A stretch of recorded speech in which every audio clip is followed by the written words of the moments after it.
Maya Smith. Maya has been a member of Toastmasters since January 2008. Today she's giving her fifth speech. This is actually the eighth speech in the Competent Communicators Manual. Get comfortable with visual aids. Her objectives are to use visual aids that are appropriate for her message and audience. Also, to use these aids with confidence and ease. Her time is 5 to 7 minutes. The title of her speech is Stress, Inevitable but Manageable.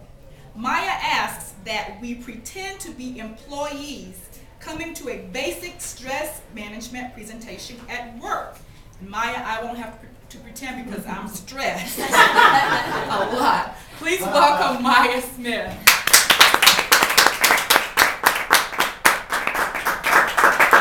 I'm going to take a page out of Tisha's book and pray that this stays up here and doesn't fall. No stress there? No stress there. No pressure. Stress, inevitable but manageable. What is stress? The definition of stress is a physical and psychological response to life's demands. At some point, we've all experienced stress.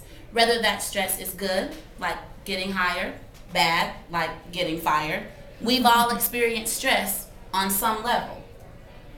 What's causing my stress? There are two types of stress, guys. There's acute stress, which is short, tends to be short-lived. For example, giving a presentation is an acute stressor. Being stuck in traffic is an acute stressor.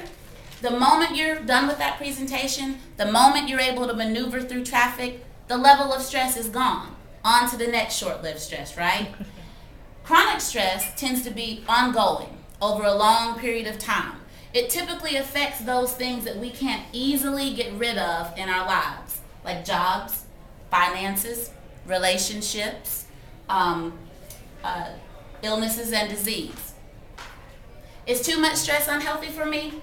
Why, of course it is. However, it is known that a limited amount of stress in your life can act as a motivator for you to be able to finish projects on time, get things done, study for your presentation, so that you give your best foot, put your best foot forward.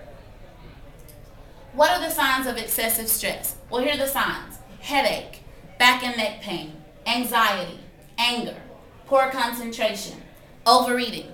Now, these are also symptoms of some other conditions and issues, right? However, what I want you to take from this is determine how many of these how many of these symptoms you have.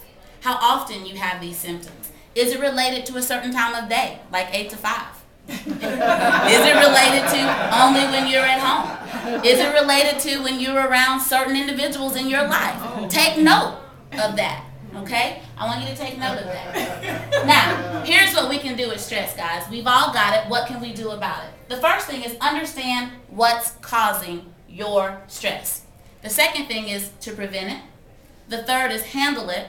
And the very last, which is my favorite, is change the way that you think.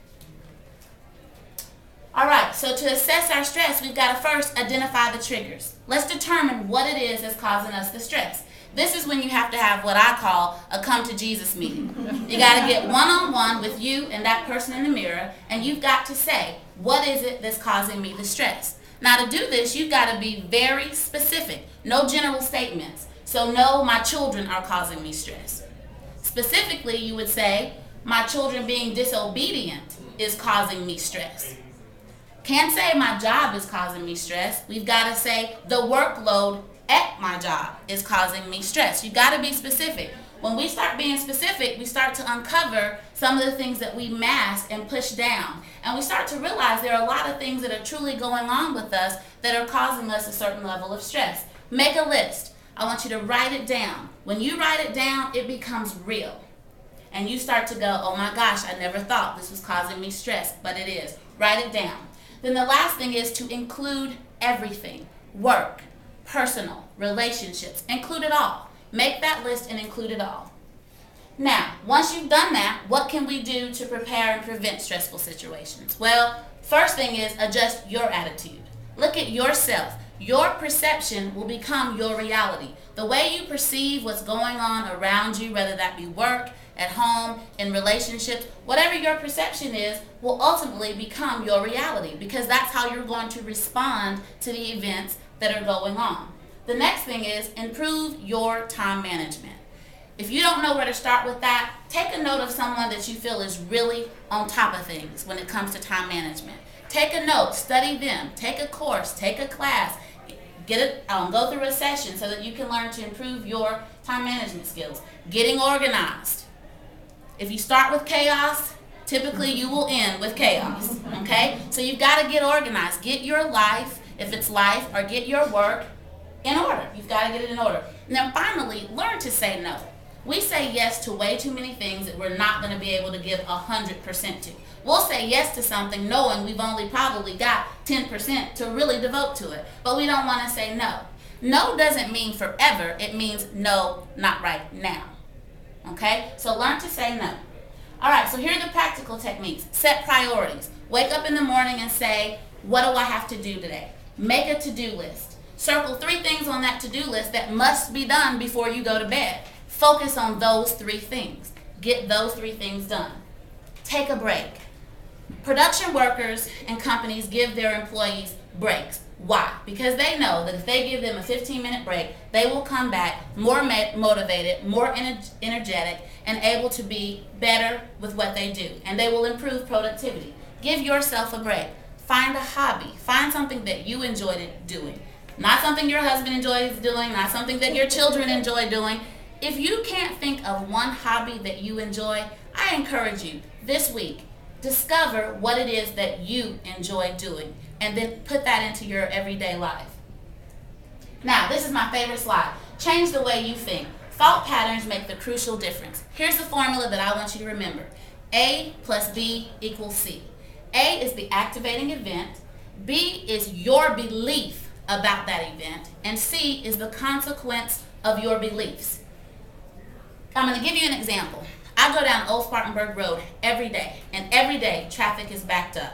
This particular morning, all I need to do is make a left-hand turn, but the light goes through several series, and I can't get in the left-hand lane. So today I decided I'm going to pull out, drive down the median, get in that left-hand lane, and make my left-hand turn. I passed about 10 cars. They looked at me, I looked at them, and I said, I know you wish you were coming with me, because they're waiting to make a left-hand turn as well. The 11th car I passed was a police officer. He looked at me, I looked at him, and he put his blue lights on. So immediately, my first belief was, great, I'm getting ready to get a ticket. Travis is going to hit the roof. I've got to spend money. They're going to take points. That was the initial belief.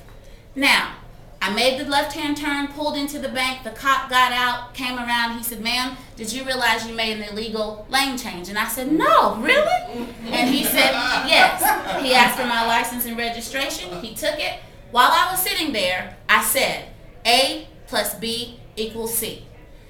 I've already thought about the positive outcome of this situation. But then I started to say to myself, it is what it is. I'm going to get something, whether that be a warning or a pink slip. I'm going to get that. 2, if I gotta pay for a ticket, that just means no 9 West this week and no Ann Taylor Loft. 3, the tongue lashing that I'm gonna get from Travis, I gotta take it like a big girl because I deserve it. Looked up, the police officer came around, handed me a blue warning, and I said, thank you, Jesus. Now, my thoughts did not change what was going to occur. I was going to get whatever he was going to give me. But what my thoughts did was change the way I was going to respond. Stress is something that you can actively control. We don't believe that, which is why we live in stress. You can change your stress level. I'm over time, but I'm going to go forward. Turn your blue sheet over. I want you to put this principle into place. You look at this picture, the first thing we all think is, let's call DSS. Right? That's that first belief. But I want you to look at this picture further. There are some positive things that you can pick out in this picture, but you've got to set your mind to focus on that. And I want you to look at that picture. There are plenty of good things. There's 2 parents in that household. Looks like daddy's got a job. It looks like there's a decent relationship. The child is hugging the father. There's food. It's all over the place, but it's there. And so what I'm trying to get you to do is to understand that you control the mind. Okay? Now, summary. Stress is normal. Know your triggers. Practice your stress management strategies. And finally, incorporate relaxation techniques. Thank you, Madam Toastmaster.